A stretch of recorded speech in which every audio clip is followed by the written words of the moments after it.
தற்போது நாடு முழுவதும் தமிழக தேர்தல் களத்தை விட அதிகமாக பரபரப்பை ஏற்றும் வகையிலே தற்போது இந்த மறுவரையறை, தொகுதி மறுவரையறை, அதாவது டீலிமிட்டேஷன் என்ற வகையில் என்ற பேச்சுதான் தற்போது எங்கு நோக்கியும் டீலிமிட்டேஷன் என்று பேசப்படுகிறது.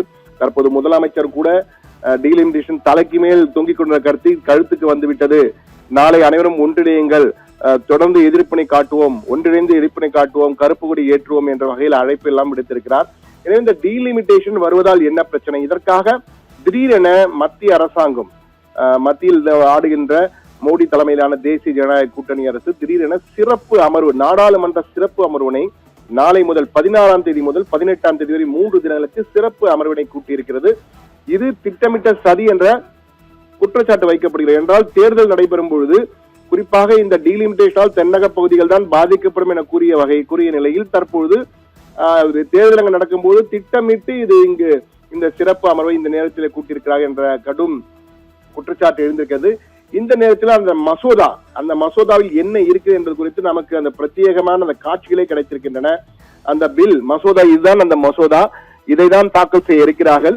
இந்த மசோதாவில் என்ன இருக்கிறது, இந்த டீலிமிட்டேஷன் வந்தால் என்ன நடக்கும், தமிழகத்திற்கு என்ன பாதிப்பு, தமிழகத்திற்கு தொகுதிகள் குறையுமா உயருமா, மற்ற வட மாநிலங்களுக்கும் தென்னகத்தில் உள்ள மாநிலங்களுக்கும் என்ன வித்தியாசம் இருக்கிறது போன்றவை எல்லாம் தற்போது பெரும் டிபேட்டபிளாக இருக்கிறது. இதற்கு காரணம் தற்போது இந்த பில்லிலே பல ஷரத்துக்கள் கொடுக்கப்பட்டிருக்கின்றன.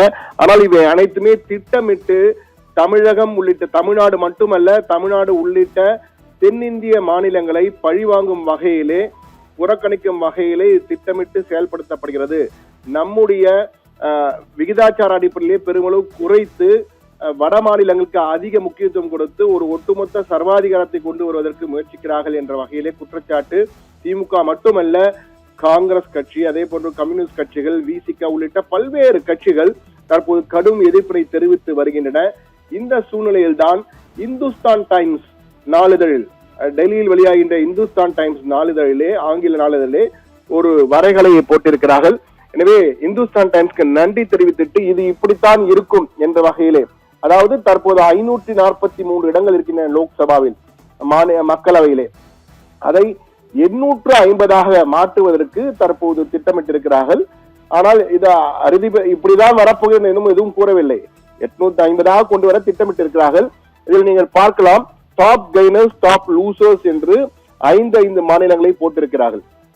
மேலே உள்ள 5 மாநிலங்கள் தற்போது உத்தரப்பிரதேசம், பீகார், ராஜஸ்தான், மத்திய பிரதேசம், மகாராஷ்டிரம் 5 இடங்களில் நீங்கள் பார்த்தீர்கள் என்றால் பாஜக ஆளுகின்ற மாநிலங்கள், பாஜக அல்லது பாஜக கூட்டணி ஆளுகின்ற மாநிலங்களாக இருக்கின்றன. தற்போது நீங்கள் பார்த்தீங்கன்னா அவருடைய உத்தரப்பிரதேசம், உதாரணத்துக்கு உத்தரப்பிரதேசத்தில் 80 இடங்கள், கரண்ட் லோக்சபா சீட் 80 இடங்கள் இருக்கிறது. இது ப்ரொஜெக்டட் சீட். எப்படி மாறும் என்றால் மக்கள் தொகை 2011ஆம் ஆண்டு எடுத்த மக்கள் தொகையின் அடிப்படையிலே மாற்றப் போகிறார்களாம். 80 இடங்கள் என்பது 140 இடங்களாக மாறப்போகிறது. 140 இடங்கள். அதே போன்று நீங்கள் பார்த்தீர்கள் என்றால் பீகார் மாநிலத்தை எடுத்துக் கொள்ளுங்கள், 40ஆக இருக்கிறது. 73, கிட்டத்தட்ட 2 மடங்கு. 40 என்பது 73 இடங்களாக மாறப்போகிறது.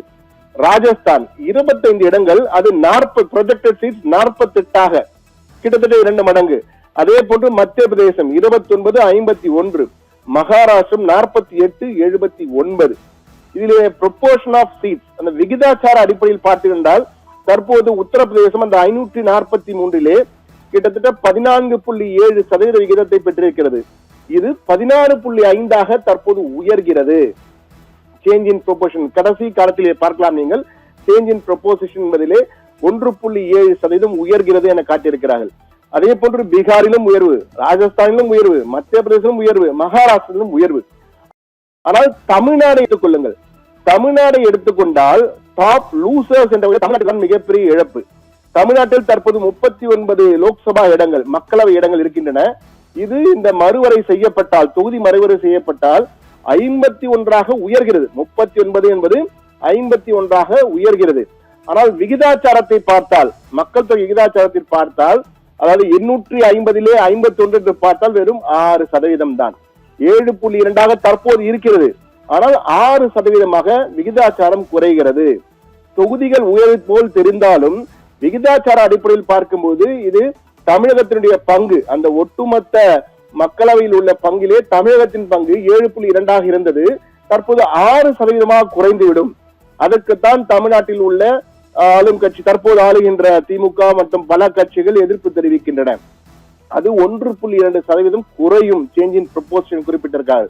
கேரளாவிலே 20-23 மாறுகிறது, அவர்களுக்கும் குறைவு.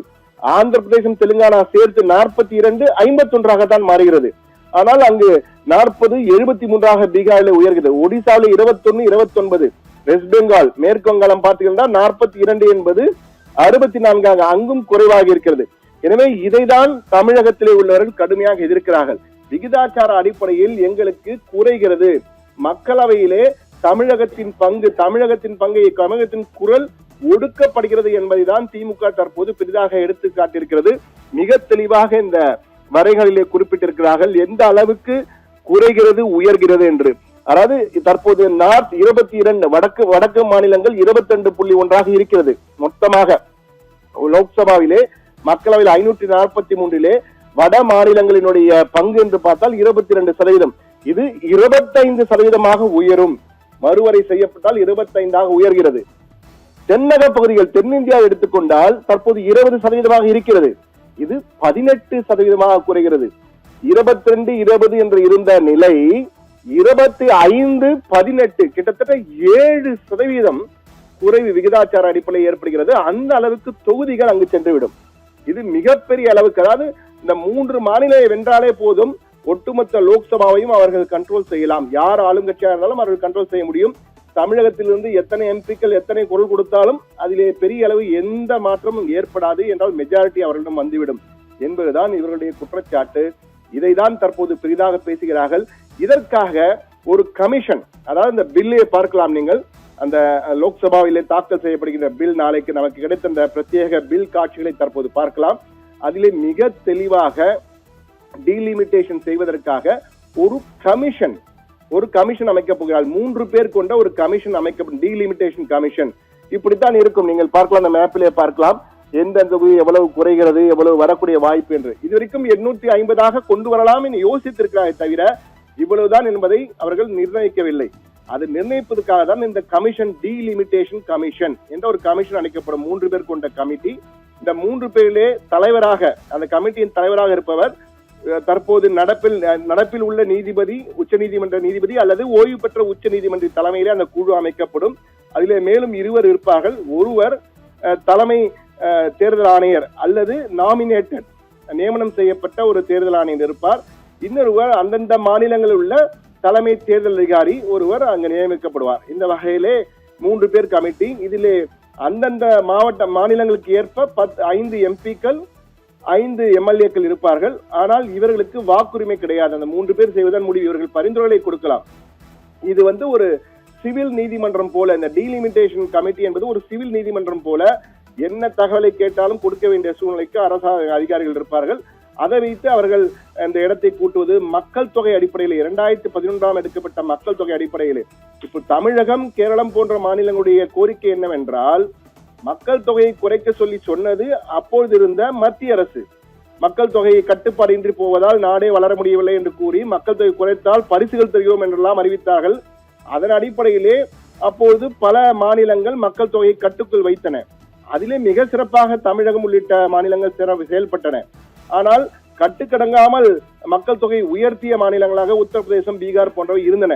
அதனால்தான் இன்னும் வளர்ச்சி பெற முடியாத சூழல் இருப்பதாக தற்போது விமர்சனங்கள் வைக்கப்படுகின்றன. இந்த சூழ்நிலையில் தற்போது மக்கள் தொகையை கட்டுப்படுத்தியதற்காக தற்போது மக்கள் தொகை குறைவாக இருப்பதால் விகிதாச்சார அடிப்படையில் உங்களுக்கு குறைவாகத்தான் இடங்கள் கொடுக்கப்படும் என்று கூறுகிறார்களே, இது எப்படி ஏற்க முடியும் என்ற வகையில் தான் தற்போது போராட்டங்கள் வெடித்திருக்கின்றன. அது மட்டுமல்ல, தற்பொழுது நீங்கள் மக்கள் தொகுதி வரையறை செய்வது போல நிதி வரையறையும் செய்யுங்கள். நிதியை அதிகமும் கொடுக்கும், மக்கள் தொகை அதிகமாக இருந்தால் அதிக தொகுதிகளை கொடுக்கும். நீங்கள் நிதியை அதிகமாக கொடுக்கும் மாநிலங்களுக்கு அதிக நிதியை ஒதுக்கீடு செய்யுங்கள். அதற்கு மட்டும் தமிழகத்திற்கு குறைந்த அளவுக்கு நிதியை கொடுக்கிறீர்களே என்ற வகையிலே ஒரு விமர்சனமும் ஒரு குற்றச்சாட்டும் ஒரு விவாதமும் எழுந்திருக்கிறது. ஆனால் இந்த மறுவரை தொகுதி நாளை அந்த பில் மசோதா கொண்டு வரப்படும் போது நிச்சயமாக ஸ்தம்பிக்கும் என்றே கூறலாம். நாடாளுமன்றம் எதிர்க்கட்சிகள் கடும் எதிர்ப்பினை தெரிவிப்பார்கள்.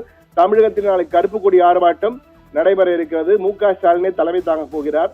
எனவே இந்த சூழ்நிலையில் தமிழகத்தில் மட்டுமல்ல, நாளை டெல்லியிலும் அதிர வைக்கும் சம்பவங்கள் இருக்கலாம். அதாவது எதிர்க்கட்சிகள் சபையை முடக்குவதற்கான முயற்சியில் ஈடுபடுவார்கள். நிச்சயமாக ஆளும் கட்சியும் இவர்களை வெளியேற்றிவிட்டு இந்த மசோதாவை நிறைவேற்ற முயற்சிப்பார்கள். இதிலே சிறப்பம்சம் என்னவென்றால் 33% இடஒதுக்கீடு பெண்களுக்கு கொடுப்பதற்காக நாங்கள் இந்த சிறப்பு அவையை கூட்டியிருக்கிறோம். ஆனால் இந்த 33% பெண்களுக்கு இடஒதுக்கீடு கொடுக்க வேண்டும் என்றால் இந்த மறுவரை மசோதாவை நிறைவேற்றினால்தான் கொடுக்க முடியும் என்று ஒரே கல்லில் 2 மாங்காயை, பெண்கள் பெயரை வைத்து ஒரே கல்லில் 2 மாங்காய் அடிக்க மத்திய அரசு முயற்சிக்கிறது என எதிர்க்கட்சிகள் குற்றம் சாட்டுகின்றன. எனவே நாளைய தினம் முதல் 3 தினங்களுக்கு நாடாளுமன்றமும் அறப்போகிறது. தமிழகத்திலே தேர்தல் களம் சூடுபிடித்துள்ள நிலையில் தமிழக தலைவரின் கவனம் இங்கு இருக்கும் நிலையிலே அங்கு இந்த மசோதாவை நிறைவேற்ற முயற்சிக்கிறார்கள் என்ற குற்றச்சாட்டம் வைக்கப்படுகிறது. எனவே அடுத்த 3 தினங்களுக்கு பரபரப்பான தரமான சம்பவங்களை நாம் எதிர்நோக்கலாம் நேயர்களே.